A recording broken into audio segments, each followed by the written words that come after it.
What's going on, guys? My name is the Afk Obby, and today I am bringing you a video on unused NPCs in the game Old School RuneScape. This idea piqued my interest after I posted on Twitter for users to comment on my tweet, and I will reply with what NPC they are. This got quite a bit of replies, and somewhere in the middle I thought to myself, what if there are NPCs added to RuneScape that no one has seen before? Just in case you want to participate in this and me kind of roast your profile, I will link the tweet in the description below. And if you have no idea this video is happening right now because you're sleeping on the couch, Alexa, subscribe to the Afk Obby on YouTube and play his videos on repeat for the rest of the night. Alright, so here we are. The moment you probably have not been waiting at all for, 118 unused NPCs on Old School RuneScape. Up first, we have the Guard added on March 29th, 2004. March 29th was the launch of RuneScape 2, and these next 20 or so NPCs were in the game files released on this day. This guard is a variant of the Vampyric Guards who used a crossbow. Although never released, the concept was reused in 2006 with the addition of Vampyric Guards who used crossbows. Next is the Forester. A generic version of the Forester that guards McGruber's wood is unlike the normal variant. They could only be attacked instead of also being spoken to. An updated version was later added to the Woodcutting Guild, looking exactly the same. This unused variant for the Knight of Ardoin had both the animations and the head model broken. Rumored to be located in the East Ardoin marketplace, if given a job with a beard, the beard color changes to match the purple of their armor. This NPC has the title of Barman, but most of the Barman remains unknown as he has no chat heads or options. Rumored to have intended to appear somewhere in East Ardoin. The Grey Baby Dragon. Similar to the Baby Blue Dragon, this dragon is just default grey, kind of like the Mortal Kombat ninjas with the color palette swaps. The Dryad is a wood nymph race that was planned to be added. Instead, the concept was recycled for the Wood Dryad in the Enchanted Valley. We all know this guy. The one that conveniently stores our tools. Before the tool Leprechaun came the cut race planned to be added for RS2. Modeled from Seamus, it was recycled for all farmers' best friend. The Lizardman set for launch day was a cut race that was later recycled for the Lizardmen in the Great Corrend area. The Mummy was my favorite movie as a kid, and a cut race planned to be added with the launch of RS2. Meant to be part of a pyramid quest in the desert full of traps, treasures, and mummies, updated versions were added to the desert treasure quest in 2005. There was no picture given for the mummy, so I did include an updated version. Golem is a creature made from clay and a cut race that had an identical appearance to the Rock Golem random event. The concept was later recycled for the Clay Golem. This short, angry guy was supposed to be included with the launch of RS2 but was nowhere to be found. With the same appearance as mountain dwarves, he would have been above ground rather. Skavid was a generic version of the Skavids from the Quest Watchtower. This variant had no option of being talked to. The abominable snowman that we all know and love was a cut race planned to be added to RS2. Part of the Frozen Lands area promise in a 2004 news post was supposed to include the Yetis, but that promise was ultimately broken. Go figure, am I right? The model was eventually reused for King Vargas. RuneScape, however, does have Yetis as they were released in 2009. The Gnome Shopkeeper is an unused gnome that would have sold goods within the Tree Gnome Stronghold. Instead, all shops are run by named characters, so this gnome was never used and lacks any interaction options. This Gnome Baller is a generic version of the same ballers you can find playing Gnome Ball. This was more likely a placeholder until Gnome Ballers with the team colors were added into the game. The Barbarian Guard is a generic version of the Barbarian Guards who guard the interests of the Barbarian Outpost. Try to say that 5 times fast. They could only be attacked and not spoken to, but were graphically updated along with the other barbarians in 2007. Twig is one of the most unique NPCs in the game.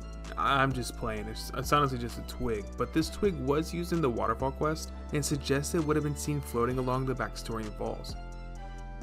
The Paladin was supposed to appear in the quest Biohazard, possibly as a boss, but it is still unclear what the use for this NPC is. This weapon poison salesman was a shopkeeper who would have appeared in the Ranging Guild. A unique item called Display Poison would have also appeared at his stall.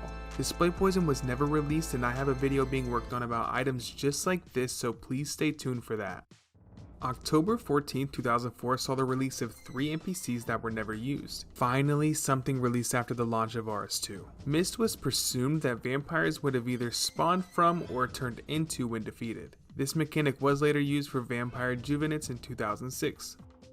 Vampyric Hounds would have likely been the companions of the feral vampires or the Vampire Count. This hound is exceptionally big, being taller than most human NPCs. The game files say vampire, but this is presumably the Vampire Count, likely to appear somewhere in the Haunted Woods and paired with the Vampyric Hound as well.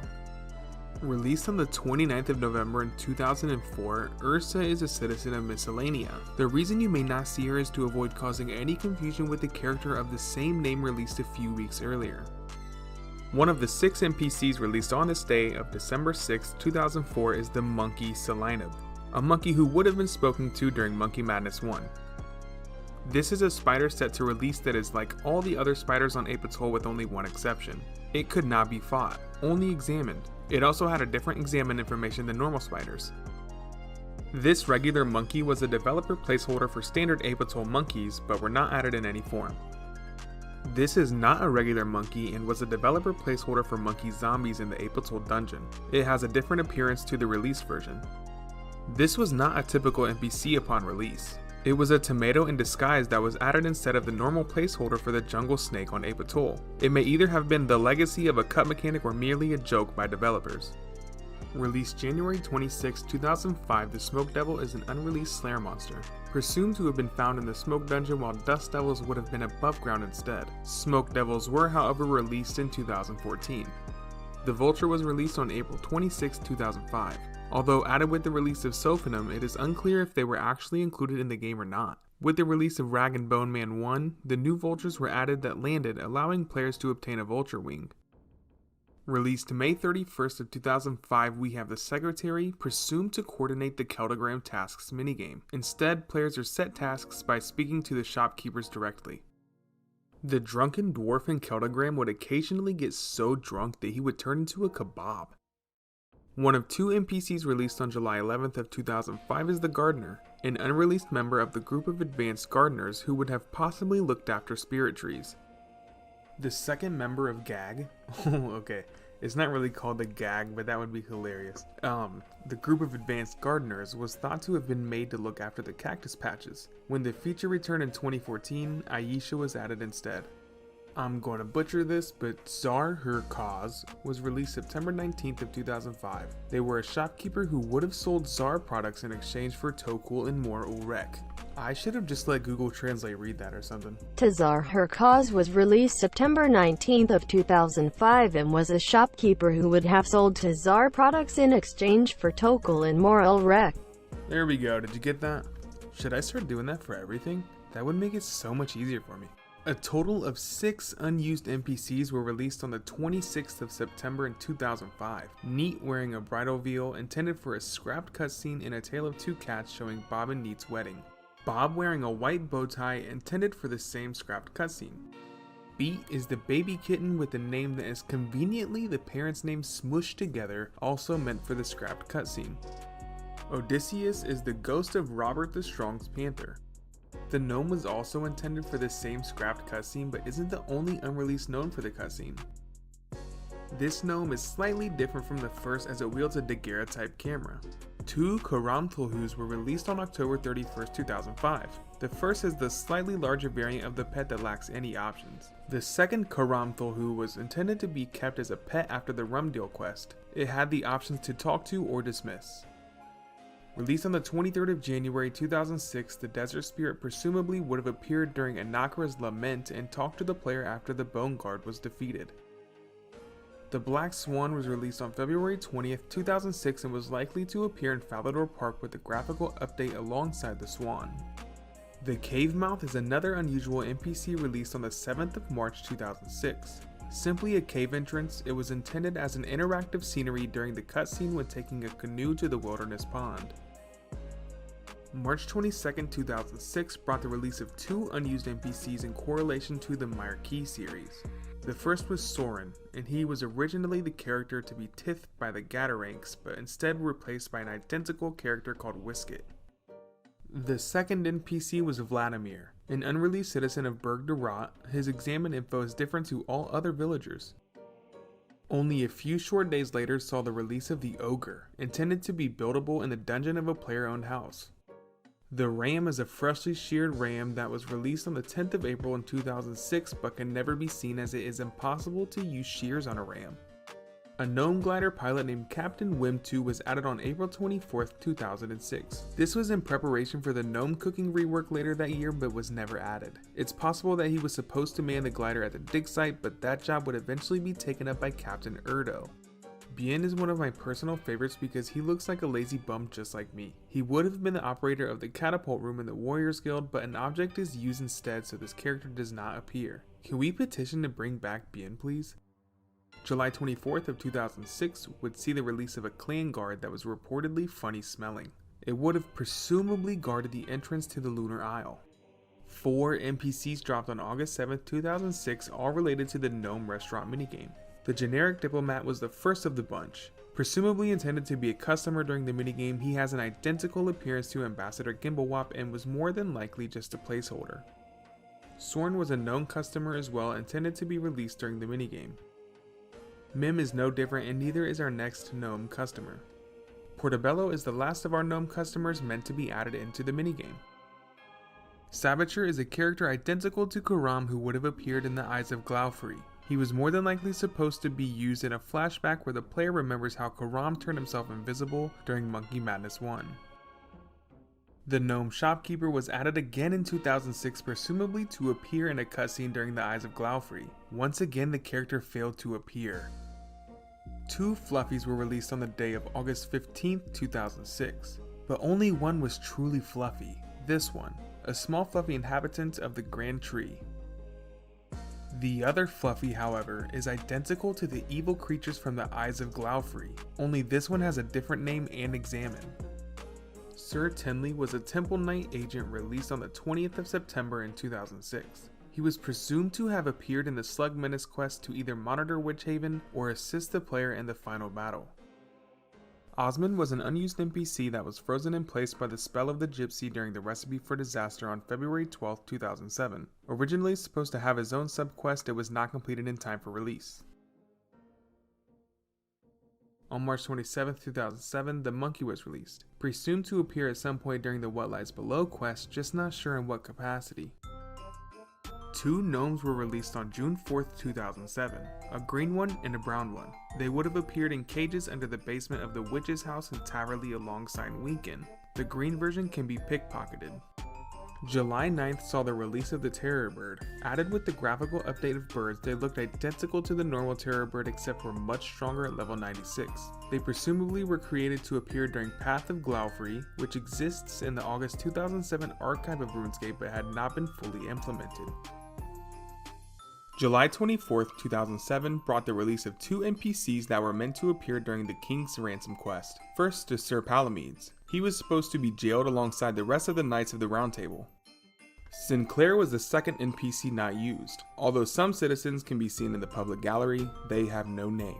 Going down the list added from the 20th of June in 2013 all the way until the 23rd of October in 2014. These include by date, The Boat, Wheelbarrow, Door, Workman, Bush, Zombie, Party Hat, Cracker, Bank Booth, Armadillo Hilt, Saradomin Hilt, Bandos Hilt, Zamrak Hilt, Scroll, Visage, Snake, Chinchampa, Third Age Kite Shield, Dragon Full Helm, Rat, Chicken, Corporal Beast, Elysian Sigil, Spectral Sigil, Arcane Sigil, Elysian Spirit Shield, and the Pumpkin.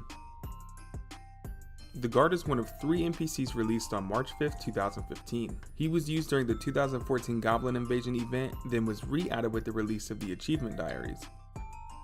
The Druid was another of the 3 NPCs added on this day with the release of Achievement Diaries. The Old Gardener was a 3rd released on March 5th, also released alongside the Achievement Diaries. This transmog is another transmog used by Mod Reach. You may know this sword as the Armadillo Godsword. This was released on the 27th of February in 2016.